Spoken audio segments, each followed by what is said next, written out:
नमस्कार सगळ्यांचं स्वागत. आज आपण magnetic fields due to electric करंटचं नेक्स्ट लेक्चर बघणार आहे, लेक्चर नंबर 6. याच्यामध्ये आपण torque acting on a current carrying coil in uniform magnetic field बघणार आहोत. तर सुरुवात करूयात. पॉईंटचं नाव आहे टॉर्क. बरं, टॉर्क विषयी छोट्या छोट्या गोष्टी आपल्याला माहीत असणं फार गरजेचं आहे. आणखी एक दोन पॉईंट्स आहेत, जसं की magnetic dipole movement for a current carrying coil काय प्रकार असतो हे सुद्धा माहीत असणं गरजेचं आहे. तर काही बेसिक गोष्टी आहेत ज्या आपण सुरुवातीला समजून घेणं गरजेचं आहे. शिवाय काही पॉईंट्स आपण मागच्या लेक्चरमध्ये बघितलं होतं, जसं की force acting on a current carrying coil किंवा करंट कॅरिंग स्ट्रेट कंडक्टर, ठीक आहे, किंवा कोणत्याही लेंथचा कंडक्टर आहे त्याच्यावरती ॲक्ट होणारा फोर्स. ह्या गोष्टी आपण थोड्याशा रिवाइज करूयात आणि नंतर आजच्या पॉईंटला सुरुवात करूयात. बघा, पहिली गोष्ट तर आपल्याला माहित असलं पाहिजे टॉर्कचं बेसिक फॉर्म्युला काय आहे. टॉर्कचं बेसिक फॉर्म्युला काय? टॉर्क इज इक्वल्स टू काय असते बा, जे आपण मेकॅनिक्स मध्ये किंवा फिजिक्स 1 मध्ये शिकत असतो. टॉर्क इज इक्वल्स टू, ठीक आहे, जर समजा एखाद्या बॉडीवरती दोन फोर्सेस ऍक्ट होत असतील इक्वल अँड अपोजिट डायरेक्शन मध्ये आणि त्यांची लाईन ऑफ ऍक्शन जी आहे ती मॅच होत नसेल, तर ती या बॉडीवरती काय तयार होतं? टॉर्क तयार होतोय. तर तो असतो इक्वल अपोजिट फोर्सेस पैकी एक कोणता तरी फोर्स घ्या, त्याचा मॅग्निट्यूड घ्या, गुणिले त्या दोन्ही फोर्सेस मध्ये असणारा परपेंडिक्युलर डिस्टन्स घ्या. ठीक आहे, वेक्टर फॉर्म मध्ये त्याला tau bar is equals to R bar cross F bar असं आपण लिहित असतो. ठीक आहे, सध्या आपल्याला फक्त फॉर्म्युला माहित असणं फार गरजेचं आहे. फोर्स इनटू परपेंडिक्युलर डिस्टन्स हा फॉर्म्युला बाळ लिहून घ्या. ठीक आहे, मी ज्या काही गोष्टी सांगतो ते लिहून घेत चला, जेणेकरून पॉईंट तुम्हाला क्लिअर होईल. ओके, दुसरी गोष्ट आपल्याला रिवाइज करायची. ही पहिली गोष्ट आपण रिवाइज केली बरं का. ठीक आहे, दुसरी गोष्ट आपल्याला माहित असली पाहिजे की मॅग्नेटिक डायपोल मोमेंट काय प्रकार आहे. इथे लिहितो मी, मॅग्नेटिक डायपोल मोमेंट कोणासाठी बाळ? For a current carrying coil. ठीक आहे, it is denoted by M bar आणि याचा फॉर्म्युला असतो बाळ आय इनटू ए बार, किंवा नुसतं एम असं मी लिहितो या ठिकाणी, एम बार लिहायच्या जागी. ठीक आहे, तर हा असतो current into area of the coil. ठीक आहे, जर समजा वेक्टर घेतला तर एरिया वेक्टर घ्यायला पाहिजे, तर बार दाखवला तर बार दाखवायला पाहिजे. ठीक आहे, नेक्स्ट तिसरी गोष्ट आहे जी की आपल्याला माहित असली पाहिजे, that is force acting on a current carrying conductor of length L. ठीक आहे, सो इथे लिहितो मी force on current carrying wire of length L. ठीक आहे, तर तो किती असतो बघा, F is equals to I L into P.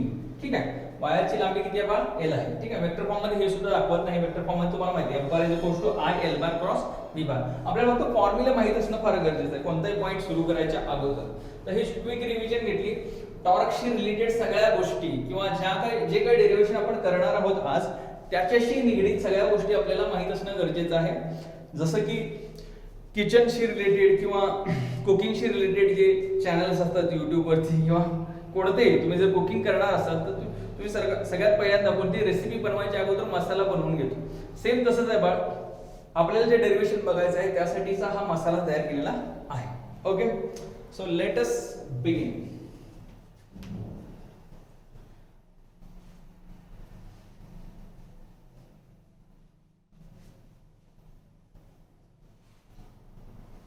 पॉइंटला पुन्हा एकदा जर असं विचारत घेऊयात. पॉइंटचं टायटल बघा, काय म्हणते? टॉर्क आहे. कोणावरती आहे बाळ? करंट कॅरिंग कॉईल आहे. ठीक आहे, करंट कॅरिंग कॉईल आहे आणि ती कुठे ठेवलेली आहे बाळ? युनिफॉर्म मॅग्नेटिक फील्ड वर ठेवलेली आहे. चला, आपल्याला युनिफॉर्म मॅग्नेटिक फील्ड दाखवणं पहिल्यांदा गरजेचं आहे. मी या ठिकाणी काय करतो, एक मोठा नॉर्थ पोल दाखवतो आणि एक मोठा साऊथ पोल दाखवतो. ठीक आहे, ओके. तर या ठिकाणी हे लाइन्स ऑफ फोर्सेस असणार आहेत. They are always directed from north pole to south pole. No issue. आता पण आपण काय करणार आहे याच्यामध्ये एक करंट कॅरिंग कॉईल ठेवणार आहोत. ठीक आहे, करंट कॅरिंग कॉईल सपोज मी अशी ठेवलेली आहे सुरुवातीला. सपोज एक current carrying coil is kept like this. याच्यातून करंट इथून आत आला आणि इथून बाहेर पडला. इकडून आला, इकडून आत आला, इकडं असा आला, इकडं असा आला, ठीक आहे, करंट कॅरिंग कॉइल आहे. ठीक आहे, कोई बात नाही. नाव हियर याची विड्थ जी आहे बा ती आहे स्मॉल a. ठीक आहे, आणि याची लेंथ जी आहे त्याला आपण दाखवत स्मॉल l ने दाखवत. ठीक आहे, l दाखवा आणि याला b दाखवलं तरी चालते स्मॉल b ने, बरं का, काय अडचण नाही. ओके, आता ही जी कॉइल आहे हिला नाव दिलं आपण p q r आणि s. कॉइलला नाव काय दिलं बाळ आपण p q r s. ठीक आहे, आणि मॅग्नेटिक फील्डची स्ट्रेंथ जी असते बाळ ती असते b बार. मॅग्नेटिक फील्डची स्ट्रेंथ जी आहे, आता युनिफॉर्म म्हणजे सगळीकडे स्ट्रेंथ सेम असणार आहे. आता याच्यामधली आपण पहिली केस बघणार आहोत. ठीक आहे, सो मी जसं टायटल वरचा पुसतो इथं थोडीशी जागा क्रिएट करायची आहे मला. युनिफॉर्म मॅग्नेटिक फील्डच आहे, नाव लिहून घेतलं असेल आहे हो तुम्ही. तर बाळ केस 1 इथं कन्सिडर करूयात. केस 1 याच्यामध्ये मॅग्नेटिक फील्ड जे आहे, मॅग्नेटिक फील्ड कुठं आहे, इकडं आहे, आणि एरिया जो आहे तो मॅग्नेटिक फील्ड मध्येच ठेवलेला आहे, किंवा एरिया जो आहे तो मॅग्नेटिक फील्डला पॅरलल ठेवलेला आहे. ठीक आहे, सो इथं लिहिताना असं लिहितो when area of a coil is parallel to B bar. कुठं आहे बाळ, काय सांगितलं सांगा, एरिया ऑफ द कॉइल जो आहे तो मॅग्नेटिक फील्डला पॅरलल असेल. ठीक आहे, एक गोष्ट तुम्हाला माहित असली पाहिजे की एरिया वेक्टर जो आहे तो एरियाला नेहमी परपेंडिक्युलर असतो. जसं की अम्ब्रेला म्हणजे काय, छत्री. ठीक आहे, छत्री तुम्हाला माहिती आहे, छत्रीचा एरिया जो आहे त्याला हा जो छत्रीचा रॉड जो आहे, अम्ब्रेलाचा रॉड जो आहे तो कसा असतो, नेहमी परपेंडिक्युलर. सो जर एरिया तुम्ही अम्ब्रेला कन्सिडर करत असाल तर एरिया वेक्टर जो आहे तो काय असायला पाहिजे, अम्ब्रेलाचा rod. So this is if suppose area, this should be area vector. Yes, आता काय गोष्ट माहिती झाली बाळ तुम्हाला, एरिया वेक्टर हा एरियाला नेहमी कसा असतो बाळ, परपेंडिक्युलर. ओके, सो याचा एरिया PQRS चा एरिया हा कुठं असणार आहे बाळ, याला बरोबर परपेंडिक्युलर असणार, इथून बाहेर असणार असणार, याला बरोबर परपेंडिक्युलर. म्हणजे ज्या वेळेस एरिया हा मॅग्नेटिक फील्डला पॅरलल असेल, व्यवस्थित आहे का, ज्या वेळेस एरिया हा मॅग्नेटिक फील्डला पॅरलल असेल त्यावेळेस एरिया वेक्टर हा मॅग्नेटिक फील्डला परपेंडिक्युलर असणार आहे. पुन्हा एकदा, एरिया हा ज्यावेळेस मॅग्नेटिक फील्डला पॅरलल असेल त्यावेळेस एरिया वेक्टर बाळ मॅग्नेटिक फील्डला परपेंडिक्युलर असणार आहे. चलो कोई बात नाही. आता आपल्याला या केस मध्ये याच्यावरती असणारे फोर्सेस पहिल्यांदा फाइंड आउट करायचे आहे. ठीक आहे, आता करंट I फ्लो आलेला असेल इकडे, काय फ्लो आला बाळ, करंट I फ्लो होत आहे. सो करंट कॅरिंग वायर वरती असणारा फोर्स आपण कशाने सांगितलं होतं, फ्लेमिंगच्या लेफ्ट हँड रूलनी. Okay, let's go for it. बरं, मला याची पण एक छोटीशी रिव्हिजन सांगायला पाहिजे. ठीक आहे, फोर फिंगर काय सांगत होतं बाळा, yes, direction of magnetic field. Middle finger काय सांगत होतं बाळा, direction of electric current.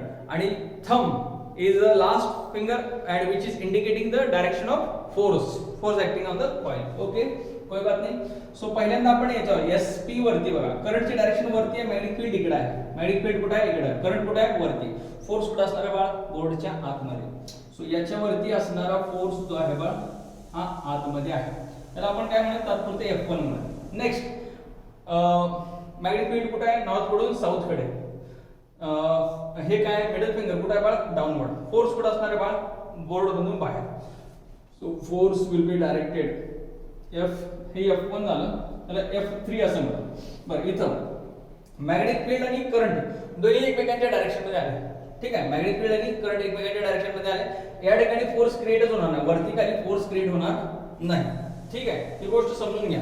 Magnetic field आणि करंट जे आहे ते एकमेकांच्या डायरेक्शन मध्ये आले, इथं फोर्स तयार होणार नाही, इथं आणि इथं. ओके, पॅरलल आणि अँटी पॅरललचे कंडिशन्स आपण मागच्या वेळेस बघितलेलं आहे. ठीक आहे, I will be sin theta जर 0 असेल तर, किंवा थीटा जर 180 असेल तर फोर्स 0 होऊन जातो. या आणि या केस मध्ये फोर्सेस 0 होणार आहेत.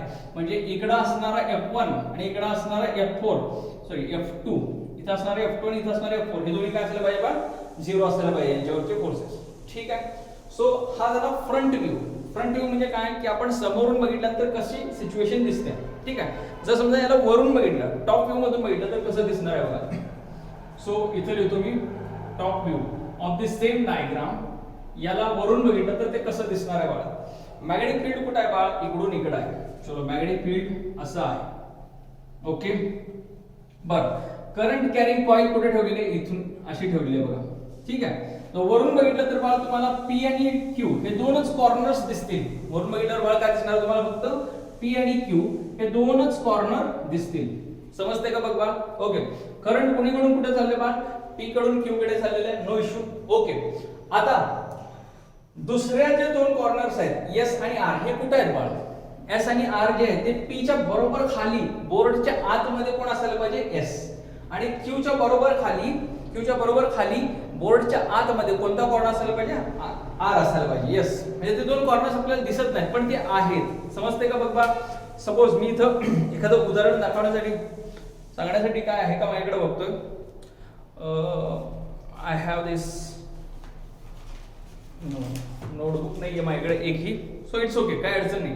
आपण असा विचार करूयात की सपोज ठीक आहे आता पाम जो आहे तो कम्प्लीटली दिसतोय पण जर समजा तो असा ठेवला तर तुम्हाला फक्त याचे टिप्स दिसणार, एंड्स जे आहेत पामचा एंड जो आहे तो दिसणार नाही. Same is the case here. Okay, कोई प्रॉब्लेम नाही. आता मला सांगा पी एस जे की दिसत नाही आपल्याला त्याच्यावरती फोर्स कुठे आहे बाळ? बोर्डच्या आतमध्ये. आता हा आतमधला फोर्स जो आहे तो इथं जर बघितला तर तो कसा दिसणार आहे बाळ? तर तो वरच्या डायरेक्शन मध्ये दिसणार आहे. त्याला आपण F1 बार असं म्हणतो. बरं, हा जो Q आणि R वरती असलेला फोर्स, Q आणि R वरती असलेला फोर्स तो कुठे बोर्ड मधनं बाहेर. जर वरनं बघितला तर तो कुठे असायला पाहिजे बाळ? खाली असायला पाहिजे. त्याला काय म्हणत? F3 म्हणत. सो F1 आणि F3 या दोन्ही वरती काय आहेत रे बाळ? हे दोन फोर्सेस आहेत जे की या कॉइल वरती ऍक्ट होत आहेत. ठीक आहे, वरून बघितलं तर फक्त एक सरळ वायर दिसणार आहे आणि ते आणि Q एंड दिसणार आहे. आय होप तुम्हाला हा पॉइंट समजला असेल इथपर्यंत. ओके, म्हणजे या केस मध्ये या कॉइल वरती दोन फोर्सेस ऍक्ट होणार आहेत. एक फोर्स जो आहे तो बोर्डच्या आतमध्ये आणि दुसरा बोर्डच्या बाहेर. एखाद्या बॉडीवरती दोन फोर्सेस ऍक्ट होत असतील, एक फोर्स जो आहे तो बाहेर ओढतोय आणि दुसरा आत ढकलतो तर त्या बॉडीवरती ऑटोमॅटिकली काय होणार आहे? टर्निंग इफेक्ट तयार होणार आहे. त्याला आपण काय म्हणतो बा? टॉर्क तयार झालेला आहे. ठीक आहे, सो या बॉडीवरती नेट टॉर्क आहे. ठीक आहे, पण या बॉडीवरती नेट फोर्स जो आहे तो 0 आहे. का? कारण जर सगळ्या फोर्सेसची ऍडिशन घेतली तर ती किती मिळायला पाहिजे? सो ती मिळायला पाहिजे 0. So summation of all the forces is equal to 0 but summation of all the torques is not equal to 0. या ठिकाणी टर्निंग इफेक्ट असणार आहे. मग तो फोर्स किती असायला पाहिजे किंवा टॉर्क किती असायला पाहिजे? या ठिकाणी टाऊ इज इक्वल टू किती असायला पाहिजे बा? तर तो असायला पाहिजे ह्या दोन्हीपैकी एक फोर्स घ्या कोणताही, F1 घ्या किंवा F3 घ्या. ठीक आहे, तर मी इथे F1 घेतो तात्पुरतं. ओके, इनटू या दोघांच्या मध्ये परपेंडिक्युलर डिस्टन्स, या दोन्ही फोर्स मध्ये परपेंडिक्युलर डिस्टन्स किती आहे बा? तर B एवढा परपेंडिक्युलर डिस्टन्स आहे. B जी की PQ ची विड्थ होती किंवा लेंथ होती म्हणूयात. सो B मिळाला. हा एवढा टॉर्क याच्यावरती असणार आहे. ठीक आहे, हा झाला, ही झाली पहिली केस. आय होप तुम्हाला हे समजलं असेल. बरं, F1 किंवा F3 चे मॅग्निट्यूड किती असणार आहे? हा एक महत्त्वाचा विषय. F1 ची व्हॅल्यू किती असायला पाहिजे बा? F1 ची व्हॅल्यू तुम्हाला माहिती आहे I × L × B. लेंथ या ठिकाणी L सांगितलेली आहे. सो F1 ची व्हॅल्यू या ठिकाणी बाळती किती असायला पाहिजे? I × L × कॅपिटल B * बाजूला काय येणार आहे? Small b. This should be the torque acting on the coil in this case. ही झाली पहिली केस. ठीक आहे, this is the maximum torque that can be acted on a current carrying coil. दुसरी केस आपण जरा विचारात घेऊयात आता. ठीक आहे, आता दुसरी केस जरा रब करतो बा किंवा यस रब करावा लागेल, दुसरा काय मार्ग नाहीये.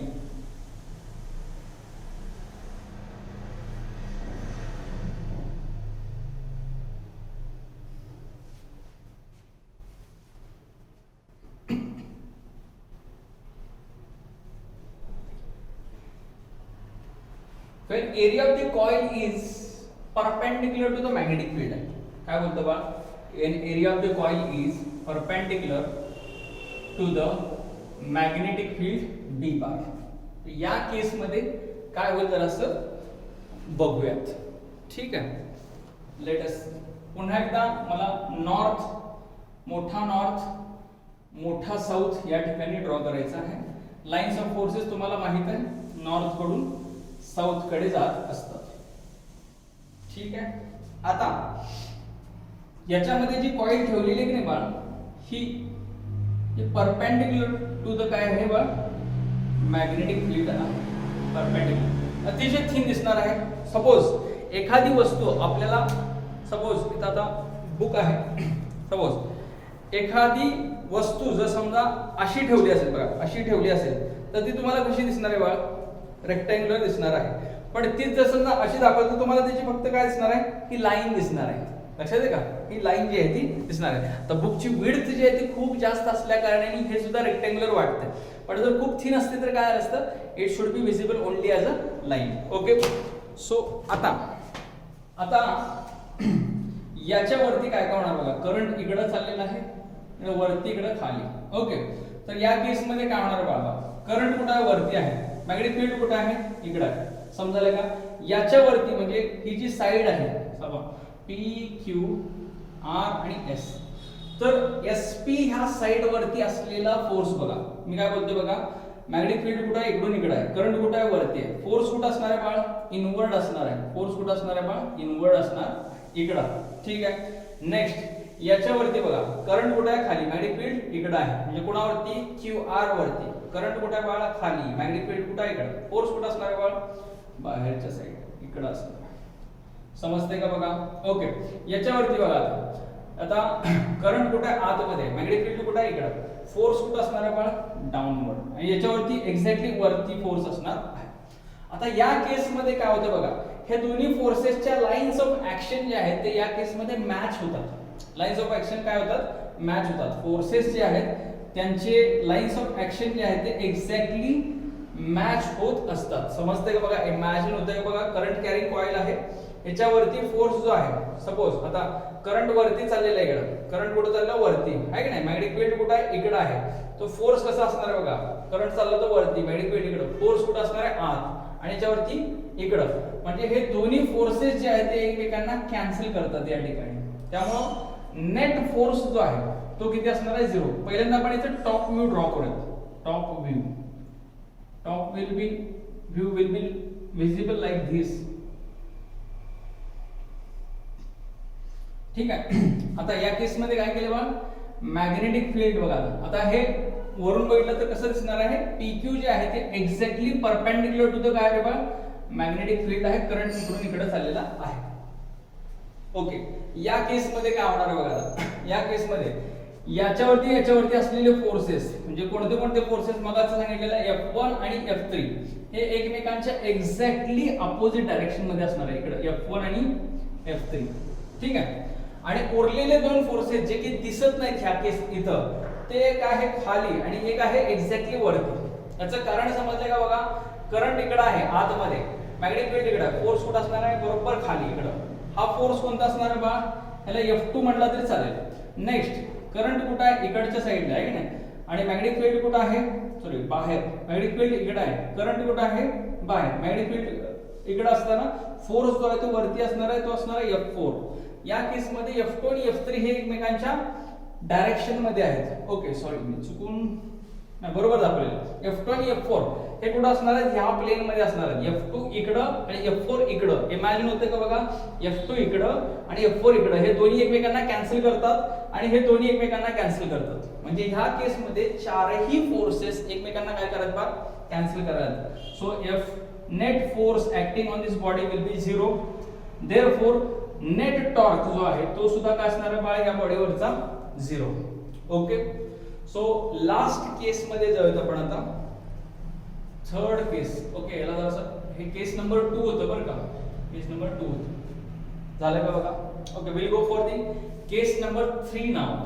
केस नंबर 3 ला याच्यामध्ये काय होतं बघा? पॉइंट थोडासा लेंदी आहे, कॉम्प्लिकेटेड आहे, पण जर फोकसफुली शेवटपर्यंत ऐकलं लेक्चर आणि व्ह्यूज समजून घेतले, जे टॉप व्ह्यू जो आहे तो समजून घेतला, तर हा पॉइंट समजायला तेवढा जड नाहीये. ठीक आहे. चलो last part of this point, that is when the area of the coil is at certain angle to B bar, is at certain angle theta to B bar. B bar ला काही angle मध्ये हे आहे. Okay. Let us go for it. आता बघा diagram दाखवताना कशी दाखवणार? मॅग्नेटिक फील्ड तसंच आहे, मॅग्नेटिक फील्ड तसंच आहे. ठीक आहे.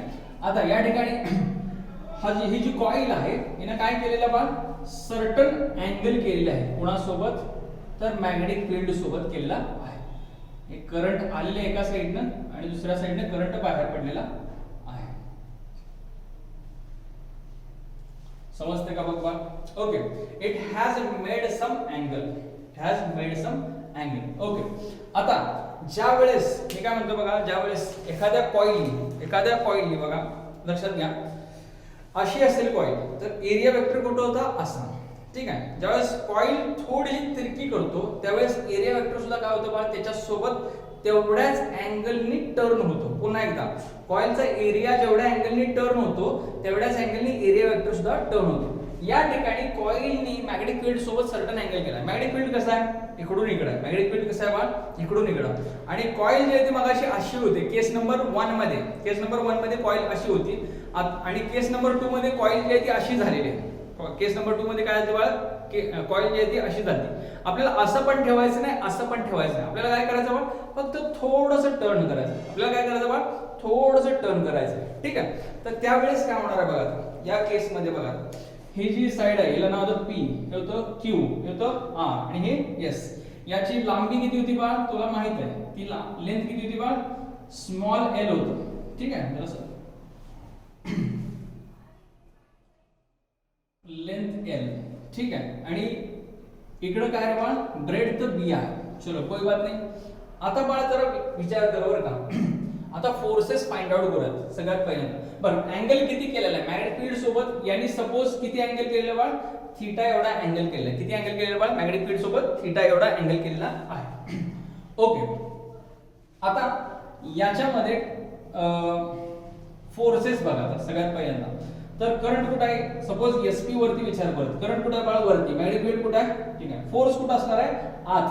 पण बोर्डच्या एक्झॅक्ट परपेंडिक्युलर आत नसणार आहे, तो तिरका असा आत असणार आहे. कुठं असणार आहे, असा तिरका आतमध्ये असायला पाहिजे. ठीक आहे. याला आपण F1 असं म्हणायचं. याला काय म्हणायचं बघा, आपण F1 असं म्हणायचं. नेक्स्ट, आता बघ करंट कुठं आहे, इकडे आहे. मॅग्नेटिक फील्ड कुठं आहे, इकडे आहे की नाही. सो याच्यावरती फोर्स कुठं असणार आहे बा, करंट कसा असं तिरका आत आहे. याच्यावरचा फोर्स कुठं असणार आहे बा, असा आतमध्ये असणार आहे. त्याला F2 असं म्हणतात. F4 जो आहे तो नेहमी F2 ला एक्झॅक्टली अपोजिट असतो. F4 इथं परत वरती. Last but not the list, इथं QR वरचा फोर्स बघा. मॅग्नेटिक फील्ड इकडे आहे, करंट कुठं आहे, इकडे आहे. पण हे कसं आहे, थोडंसं तिरका आहे, स्लाइटली तिरका आहे. ठीक आहे. तेव्हा फोर्स जो आहे तो असा आउटसाइड असणार आहे. याला बघा आपण काय म्हणत, F3. ओके. आता हे तुम्ही म्हणाल केस नंबर 1 सोबत किंवा सॉरी केस नंबर 2 सोबत मॅच होते का, अजिबात होत नाही. केस नंबर 2 मध्ये काय व्हायचं, तर दोन्ही फोर्सेस एकमेकांच्या exactly opposite line of action वरती होते. या ठिकाणी लाईन ऑफ ऍक्शन मॅच होत नाही. या ठिकाणी काय होतं, थोडंसं टर्न केल्यामुळे लाईन ऑफ ऍक्शन मॅच होत नाही आणि हेच टॉर्क तयार करण्यासाठी कारणीभूत ठरतं. ओके. जर समजा याला टॉप व्ह्यू मधून बघितलं, जर समजा याला आपण वरून बघितलं, तर हे कसं दिसायला पाहिजे, तर ते बाळ असं दिसायला पाहिजे बघ. मॅग्नेटिक फील्ड असं. ठीक आहे. ठीक आहे. कॉम्प्लिकेशन जास्त वाटू नयेत म्हणून मी बाकीच्या लाईन्स ऑफ फोर्सेस जरासं रिमूव्ह करतो, कारण थोडंसं आणखी डायग्रामला आपल्याला हे करायचं, कॉम्प्लिकेशन्स वाढवायचे त्याच्यामध्ये. सो हे B बार आहे या डायरेक्शन मध्ये. आता बघा मगाशी कॉईल कशी होती बा, सपोज इथं मी एक स्कीमॅटिक पण ड्रॉ करून ठेवलं होतं अगोदरच. ओके. तर सुरुवातीला सिच्युएशन कशी होती बा, अशी होती. आता आपण काय केलं, थोडंसं तिरकं केलं. याला बाळ काय केलं बा, थोडंसं तिरकं केलेलं आहे. ठीक आहे. तर आता विचार करा की याच्यावरती असलेला फोर्स काय सांगितलं होतं मी, एक असा असणार बरोबर परपेंडिक्युलर. जर समजा वरून बघितलं तर ते कसं दिसायला पाहिजे बघा. ह्याला थोडंसं तिरकं केलंय बाळा, बघ याला थोडंसं तिरकं केलंय. फोर्स कुठे आहे बाळाचा, वरती. कुणावरती बाळा, मी कुणावरती बोलणार, P आणि S ह्या लाईन वरती फोर्स कसा असणार आहे बाळा, थोडंसं तिरकं केलंय बघ. हे जे आहे ते हा एंड कोणता आहे बाळा, P. हा एंड कोणता आहे, Q. म्हणजे P आणि Q एंड असे असणार बघ. P आणि Q एंड कसे असणार बघ, असे. P आणि Q थोडंसं तिरकं केलेलं आहे. P एंड इथं आहे, Q एंड इथं आहे. ओके. इमॅजिन होते का बघ, इमॅजिन होते का बघ. आता P आणि S, S दिसतोय का, P च्या बरोबर खाली कोण आहे बाळ, S आहे. P च्या बरोबर खाली कोण आहे बाळ, S. ठीक आहे. तर S आणि P वरती असणारा फोर्स कुठं असायला पाहिजे बाळ, वरती. नेक्स्ट क्यू आणि आर वरती असणारा फोर्स कुठं असायला पाहिजे बा, बरोबर खालती. ठीक आहे, हे व्हिज्युअलाइज होत नसल्यामुळे हा पॉइंट थोडासा अवघड वाटतो. बरं, व्हेरी गुड. बरं, पी आणि क्यू पी आणि एस वरती ऍक्ट होणारा फोर्स जो आहे, पी आणि एस वरती ऍक्ट होणारा फोर्स, त्याला नाव काय दिलं बा आपण, F1. क्यू आणि आर वरती ऍक्ट होणारा फोर्स तो किती असायला पाहिजे बा, F3. समजायला का बघ, हे पॉइंट्स दाखवले पण फोर्सेस कोणावरती आहेत बा, तर यस ते कशावरती आहेत, कंडक्टर वरती असणारे फोर्सेस आहेत. नुसता दिसताना क्यू दिसतोय पण क्यूच्या खाली कोण आहे, आर आहे. नुसता पी दिसतोय पण पीच्या बरोबर खाली कोण आहे बा, एस आहे. Okay, very good. तर हा अँगल सपोज, आता बघ जेवढ्या अँगलनी तू एरिया टर्न करणार आहेस तेवढ्याच अँगलनी बाळ काय टर्न व्हायला पाहिजे, एरिया वेक्टर. म्हणजे आता एरिया वेक्टर बघा, मगाच्या केस मध्ये पी आणि क्यू असे होते, एरिया वेक्टर कुठे होता बाळ, असा होता मगाशीच्या केस मध्ये. आता काय झालंय बाळ, हे जरासं तिरकं झालंय, एरिया वेक्टर सुद्धा काय होणार आहे बाळ, थोडासा तिरका होणार आहे. एरिया वेक्टर काय झाला बाळ, थोडासा तिरका झाला. ओके, आता मॅग्नेटिक फील्ड सोबत एरिया वेक्टरने केलेला अँगल सपोज हा जर समजा थीटा असेल तर हा किती असणार आहे, 90 मायनस थीटा. मग हा किती होणार आहे अगेन, थीटा. का, कारण हे दोघांची बेरीज 90 आणि ह्या दोघांची बेरीज 90. याचा अर्थ हा थीटा इथे रिफ्लेक्ट होऊ शकतो. याचा अर्थ काय, हा थीटा इथे रिफ्लेक्ट होऊ शकतो. ठीक आहे, सो आता बघा हा थीटा बघा कोण कुठे मिळाला, या ठिकाणी मिळालेला आहे. ओके, आता बघ आपल्याला काय करायचं बघ, या ठिकाणी आपल्याला फाइंड आउट करायचं आहे या ठिकाणी असलेला टॉर्क. टॉर्क दोन केसेस मध्ये बघा, पहिल्या केस मध्ये मी फाइंड आउट करून दाखवलं होतं मॅक्सिमम टॉर्क, दुसऱ्या केस मध्ये मिनिमम टॉर्क. आता टॉर्क 0 होतं, दुसऱ्या केस मध्ये सगळे फोर्सेस 0 झाल्यामुळं, कॅन्सल झाल्यामुळं टॉर्क जो आहे तो नव्हताच. तिसऱ्या केस मध्ये आपल्याला आता या ठिकाणी टॉर्क तयार होणार का, एक फोर्स खाली ओढालाय, एक वरती ओढालाय, तो काय करणार आहे, कॉइलला टर्न करायचा प्रयत्न करणार आहे. तर या ठिकाणी टॉर्क आपल्याला फाइंड आउट करायचा आहे. बिफोर दॅट हे F1 आणि F3 च्या व्हॅल्यूज मला तुम्ही सांगू शकता. F1 आणि F3 बार लिहित नाही बरं का, कारण फक्त मॅग्निट्यूड लिहिणार आहे. F1 ची व्हॅल्यू तुम्हाला माहिती आहे, याची लेंथ L आहे, करंट I आहे, मॅग्नेटिक फील्ड B आहे. तर इथं व्हॅल्यू काय मिळणार आहे, I into L into B.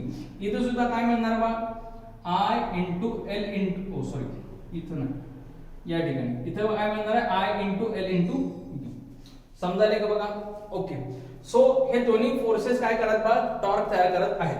याच्याही अगोदर ज्यावेळेस लेक्चर सुरू केलं होतं त्यावेळेस मी तुम्हाला सांगितलं होतं की टॉर्क जर तुम्हाला फाइंड आउट करायचं असेल तर दोन परपेंडिक्युलर फोर्सेस किंवा दोन फोर्सेस मधलं परपेंडिक्युलर डिस्टन्स आपल्याला माहित असणं फार गरजेचं आहे.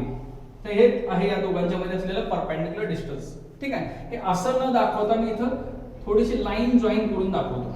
हे ए बार तर असं इथं घेऊयात आणि इथं मी काय करतो बा, इथे एक लाईन जॉईन करतो. याला काहीतरी नाव दिलं बा, एन नाव दिलं.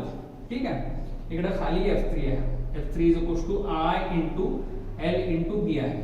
ठीक आहे, now torque acting on the body. टॉर्कचा फॉर्म्युला काय असतो बा, यस मगाशी सांगितलं, दोघांपैकी एक कोणता तरी फोर्स घ्या, मी F1 घेतो into perpendicular distance between F1 bar and F3 बार. या दोघांच्या मध्ये असणारं परपेंडिक्युलर डिस्टन्स किती आहे बाळा, ते Pn आहे. So that becomes F1 into काय आलं पाहिजे बा, Pn. काय आलं पाहिजे बा, Pn. आता Pn ची व्हॅल्यू आपल्याला फाइंड आउट करायची या ट्रायंगल मध्ये. जर असे मधला पार्ट तुम्ही ड्रॉ करून घेतला असेल तर मी पुसतोय, ड्रॉ करून घेतला असेल तर ड्रॉ करून घ्या पटपट. ओके, सो इथं बघा आता ही बाजू किती असणार आहे बाळा, ही P आणि Q. तुला माहिती आहे P आणि Q किती असते बा, हे आहे स्मॉल b. किती आहे बाळा, ते स्मॉल b. ओके, सो तुमचा हायपोटेनियस या केस मध्ये किती आहे, b. तुम्हाला पाहिजे कोण, अपोजिट साइड. मला सांगा साइन ऑफ थीटा काय असते बा, sine of theta is opposite side. ती किती असते बा, Pn डिवाइडेड बाय हायपोटेनियस किती आहे b. So that becomes Pn is equals to b sin of theta. ते किती होणार आहे बा, Pn is equals to b sin of theta. So that becomes F1 into Pn च्या जागी मी काय लिहू शकतो बा, b sin ऑफ थीटा. ठीक आहे, तर हा पार्ट बोर्डचा दिसतो की नाही बघतो. Yes, it is clearly visible, no issue. आता which is equals to torque is equals to, आता F1 तुला माहित आहे किती आहे बा, I into L into B into B into sine of theta होणार आहे. B sine of theta. तसंच F1 च्या जागी काय लिहिले, फक्त ILB लिहिलेलं आहे. तुला माहित आहे की L इंटू B म्हणजे length into breadth, length into breadth हा काय तयार होणार आहे, एरिया तयार होणार आहे. ओके, याच्या पुढची स्टेप जी आहे ती मी इथं वरती लिहितो, थोडीशी जागा नाहीये. ठीक आहे, सो थोडं समजून घ्या. आता हा टॉर्क इकडे घेऊया. Tau is equal to I into, आता एल इंटू बी काय असते बा, ए इंटू काय येणार आहे कॅपिटल बी इंटू काय येणार बा साइन ऑफ थीटा. ठीक आहे. मी ज्यावेळेस चॅप्टर सुरू झाला होता त्यावेळेस रिवाइज करताना आणखी गोष्ट सांगितली होती बघा, dipole moment of a current carrying wire. Okay, तर ते किती असते I into A. So tau is equal to काय मिळणार बा capital M into B into काय येणार बा साइन ऑफ थीटा. ठीक आहे. जर नंबर ऑफ टर्न्स असतील तर फक्त इथं number of turns n add होणार आहे, किंवा एरिया सोबत किंवा करंट सोबत कोणासोबत तरी n ऍड करा. So that becomes NIAB sine of theta. Okay, तर हे लिहून घ्या. आता याला वेक्टर फॉर्म मध्ये कसं लिहितात बघा. पहिल्यांदा हे वेक्टर फॉर्म मध्ये, दॅट इज काय होणार आहे tau bar is equal to काय मिळणार बा m bar cross b bar एवढंच. साइन ऑफ थीटा निघून जाईल. यस, साइन ऑफ थीटा काढून टाकायचं तर काय मिळणार क्रॉस. ओके, आता नेक्स्ट गोष्ट याच्यामध्ये नंबर ऑफ टर्न सोबत असताना काय करायचं आहे. ठीक आहे, तर मी इथे लिहितो